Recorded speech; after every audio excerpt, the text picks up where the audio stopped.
Good morning, children. Welcome to the class.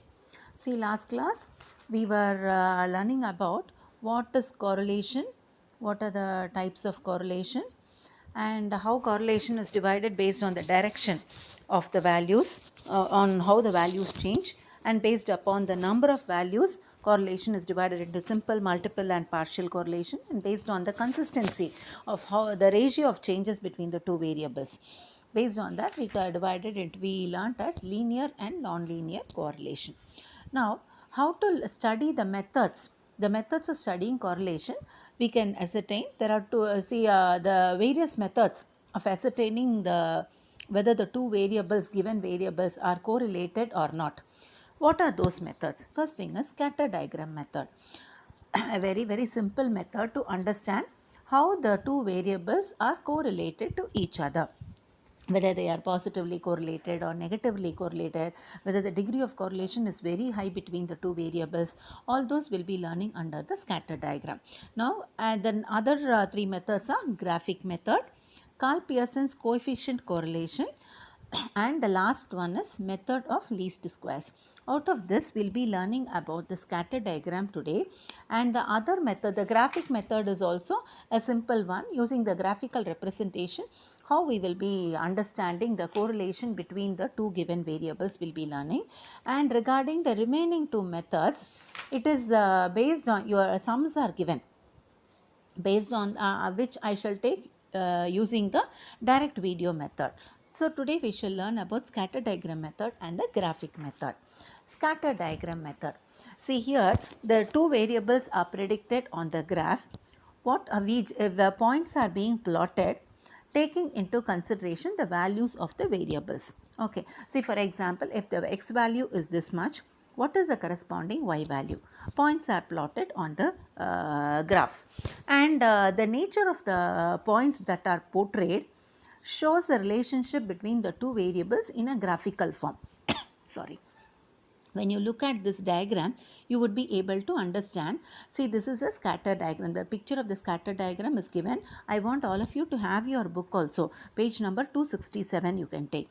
So, in that, when you look at the first scatter diagram, this shows that when the points that are plotted for the x value and the corresponding y value, the points plotted, if you see, it just moves upwards. Okay, the points that are plotted, it moves upwards, which means that if one is increasing, the other variable is also increasing. There is a correlation there. It is not just if one is increasing, other remaining same, means there is no correlation at all. Okay, or it is moving in a different direction, means there is no correlation. Here when you see, if point 1 is a value that is plotted, point 2, if you see, both are increasing. Point 3, again, when there is an increase in x, there is an increase in y also. So, both moves in the same direction, which you call it as positive correlation. When one increases, the other is also increasing. So, there is a positive relationship between the two variables x and y. So, you call this type of correlation as perfect positive correlation. How do you call it as? They are perfectly correlated because you could see the same amount of increase with the two variables. Next is, when you see the next diagram, you could see a downward flowing dots, is it? Which means when y is when y is on the higher side, x value is very less. And when the x value is very high, the y value is very less. So what can you say about the relationship between the two variables? Definitely, they go in the opposite direction. They are negatively correlated. Okay, when one is increasing, the other value is decreasing, means you call it as a negative correlation. So, when the points appear to be in this form, a line which is almost like a line, but it is a downward sloping, means then it means that they are negatively correlated. You call this as perfect negative correlation between x and y. Next is, you could see the third diagram. The third diagram, when you see, the dots are moving towards upward, have got an upward slope only. They are going towards the right hand side. It is plotted to the right side of each, which means that when one is increasing, the other is also increasing, but they are not very close to each other. If you look at the dots are just scattered here and there. but they move towards the positive side only, upward side only. So here you call it as degree of correlation is positive, but there is a very low degree of correlation. Okay, you call it as low degree of positive correlation. Likewise, if you look at the fourth diagram, here too there is negative correlation. When one is increasing, the other is decreasing. Okay, there is correlation, negative correlation, but again it is scattered. It is not like the second diagram where it is closely connected to each other. Here it is scattered, there is too much of gap, you call it as low degree of negative correlation. How do you call it as? Low degree of negative correlation. The next is, just look at the diagram. It is almost similar to the third diagram. There it was low degree positive correlation, but here when you see the dots are very close to each other, there is an upward movement about the points that are plotted also. So there is positive correlation. At the same time, the dots are observed very close to each other, which shows a high degree of correlation between the two variables. Likewise, look at the next diagram. Here there is a negative correlation, but the points are very closely clustered together. So you can say that there is high degree of negative correlation. Negative correlation because it is downward sloping. High degree because they are very closely packed to each other. That is the reason. Now look at the seventh diagram and the eighth diagram. Seventh diagram, you can never observe what sort of relationship is there. At point 1, when you take one point, you could establish a relationship. When you go to the next point, the relationship will be different. When you go to the third point, the relationship between x and y varies. So, and likewise in the last diagram also, you have a semicircle shape, no? There also, it is not predictable. So at some time it is flowing down, at some time it is constant, at sometimes it is increasing. There is positive correlation, negative correlation, constant correlation. The degree of correlation is sometimes very low, sometimes very high. So you could say that there is no correlation between the two variables x and y. Okay, so this is the scatter diagram with which we are able to understand the relationship between the two variables. Now here also we have advantages as well as disadvantages. When you look at the advantages, it is one of the very simple method to find the correlation between two variables. But actually speaking, there is no mathematical method involved here. Look, you are given the points, you are just plotting the points. That's all. No mathematical calculations are involved here. It is very simple. And next is the size of the extreme variables does not influence the size of it is not at all. The extreme variables doesn't decide the nature of the slope here. Third one is, it is a first step in resting the relationship between two variables. Before we have learnt all the methods of accurately finding the correlation between two variables, this type of scatter diagram method is the first step towards understanding the relationship between two variables. Now definitely we have disadvantages also. When we learn about the disadvantages, you cannot exactly measure this is the degree of correlation between this. 0.978 is the degree of correlation between x and y. You will never be able to find exactness with respect to this type of scatter diagram method. It just provides only the direction. It shows positive correlation or negative correlation, or it moves upwards, it moves downwards, or whether it is high degree or low degree. You will be able to only give only those information, but the exactness is not found in the scatter diagram method. The next method is graphic method. See, under the graphical method, the individual values of the two variables are plotted in graph sheets. Here, the points are not joined, but whereas in the case of diagram method, graphic method, the points are plotted, the x value corresponding y value, those points are plotted, and they draw lines or curves to represent both the x variable and y variable. Suppose, for example, if both x and y are moving in the same direction, either upwards or downwards, you call it as positive. Okay, it can either be upwards or it can be downwards also, you call it as positive. But on the other side, if x and y are moving in the opposite direction, then you call it as negative correlation. See, for example, a clear example is given here. See, in the financial year, the years are given 2006 to 2015 they have given.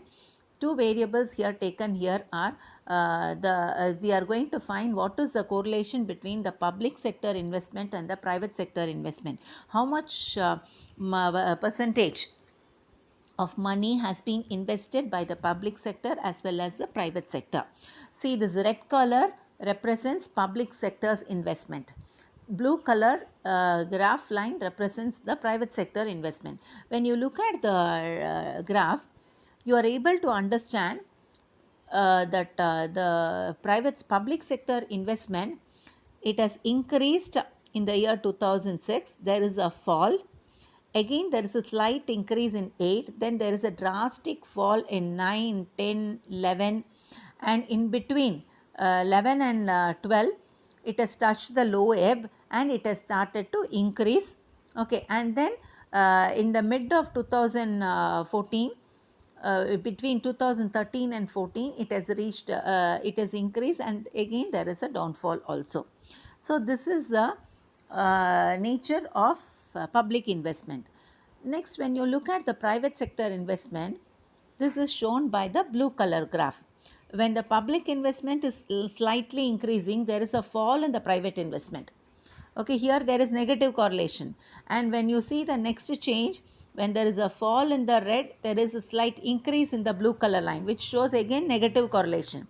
Again, when you see the private sector has touched the low ebb in 2009, okay, where it is at the minimum is invested. During that time, public sector investment has shown a growth only.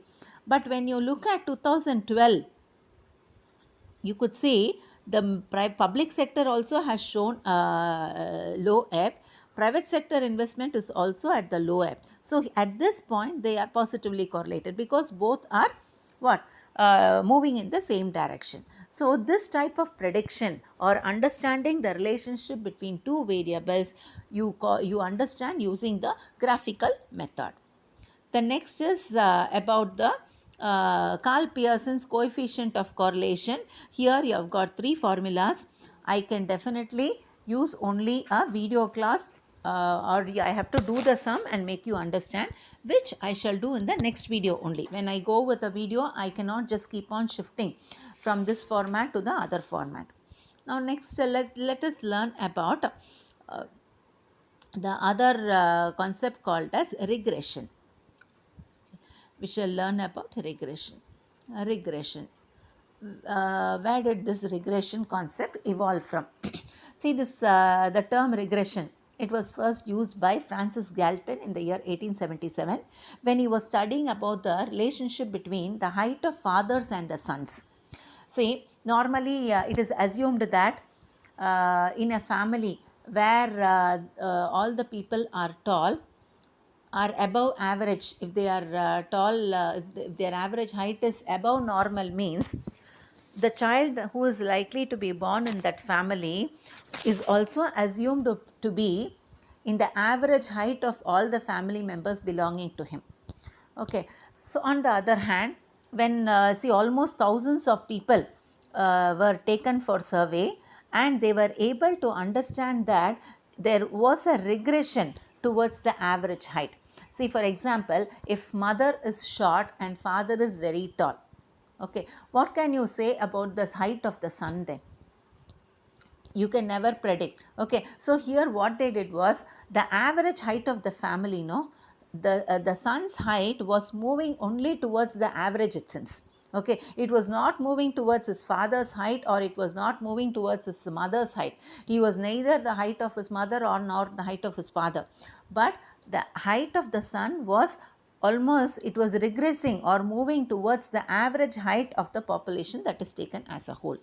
And likewise, the family group members' height was taken. Almost thousands of records were taken for studying, and they arrived at a conclusion that regression analysis, regression is nothing but stepping back towards average. Okay, how far you are moving towards average, you are stepping back. Suppose if you are if one variable is very low variable, how far you are going away from that, okay, towards the average. Okay, how far you are going away from the highest value towards the average, that you call it as regression. Okay, regression study, it studies the relationship between two variables. Here one variable is taken to be a dependent variable, the other variable is taken to be an independent variable, which means dependent means a dependent, independent means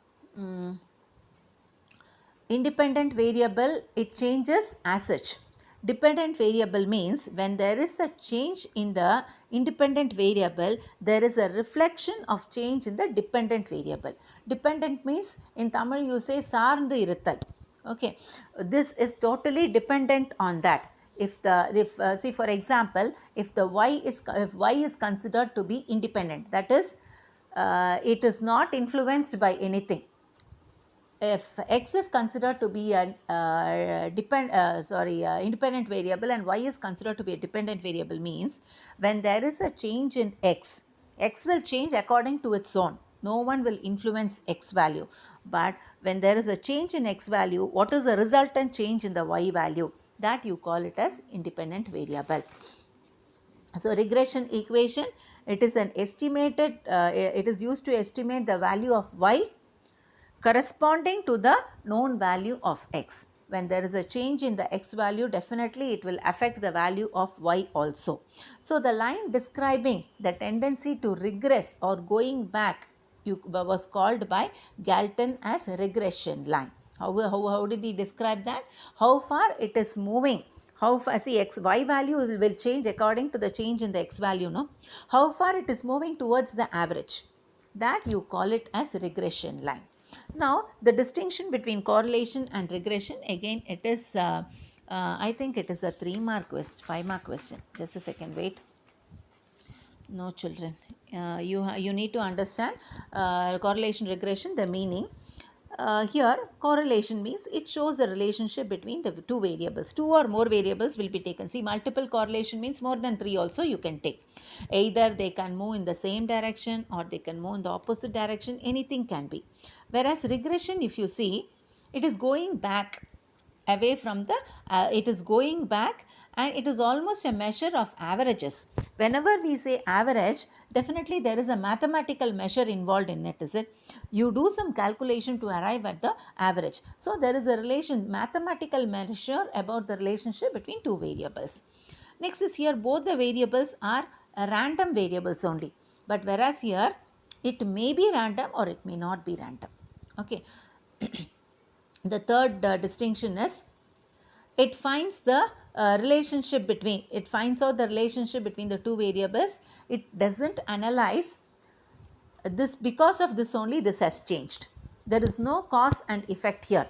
Okay, but it is, it takes into, it finds out what is the degree of correlation, whether it is positive or negative. Okay, the whether it is a high degree or low degree correlation, everything it will find. But it will not give, it will not establish that because of this reason only this has occurred. It will not show that relationship. Whereas in regression, apart from apart from understanding the relationship between the two variables, it very clearly indicates that this is the cause, because of this cause only this has affected. So it shows a cause and effect relationship between the variables, and thereby it establishes a functional relationship. Y is equal to 2x. It is a functional relationship because when x is increasing, when the x value is changing, automatically y value will change. So because of the change in the x value only, y value is changing. Suppose if, for example, I keep the x value to be 2. X value is 2 means what will be the y value? Y is equal to 2x. What will be the y value? 2 into 2, it will be 4. So why has y changed? Only because there is a change in x. Suppose if the x value is 10. Okay, y is equal to 2x. X value is 10. 2 into 10, 20. Automatically y value increases to 20. So it establishes the cause and effect relationship also, where regression. Next is It is used for testing, verifying the relationship between two variables and gives a limited information. See, correlation is a concept which was invented before regression. So, the amount of studies that had involved during the bringing out of this method of understanding the relationship is very less. See, correlation is better than graphical method. Graphical method is better than scatter diagram method, and when you see, regression is much better understanding than the correlation method. So, it gives variable, but with limited information only it provides, whereas here regression, besides verifying, it is used for predicting. It is used for prediction of one value in relation to the other value. I told you now, when x value is this, what is the value of y? You will be able to find out if this is this, what is the other value? You will be able to find out because a functional relationship has been brought out. The coefficient of correlation is a relative measure. The range of relationship lies between -1 and 1. Always the coefficient of correlation will definitely be between the values -1 and +1. Never it can be more than +1 or less than -1. But whereas here regression coefficient is also relative measure only. If we know the value of independent variables, we can find the value of dependent variables. As I told you, if we know one value, definitely we will be able to find out the other value also. Next is, in correlation, there may be spurious correlation between two variables. Spurious means sometimes false also. It can be a false evaluation also. There is more of fallacy involved in correlation when compared to regression. But in regression, there is no spurious regression. That is, whatever regression values you arrive at, it will be very, very perfect answer. Next is, it has limited application because it is confined only to linear relationship between the two variables. See, linear relationship means where the values of the variables, the power of that is not more than 1. Okay, it is a linear relationship where it is inclined to x-axis or y-axis. But whereas here it has wider application than the correlations application. It can either be linear or non-linear between the two variables. That is, there can be powers for the equation also.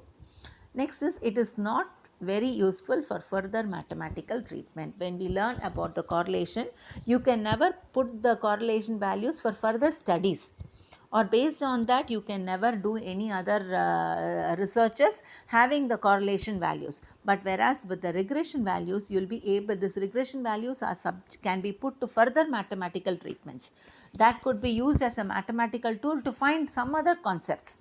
Okay, so these are the 8 difference between correlation and regression. Now in tomorrow's class we shall see some other topic. Okay, thank you children, have a good day, bye.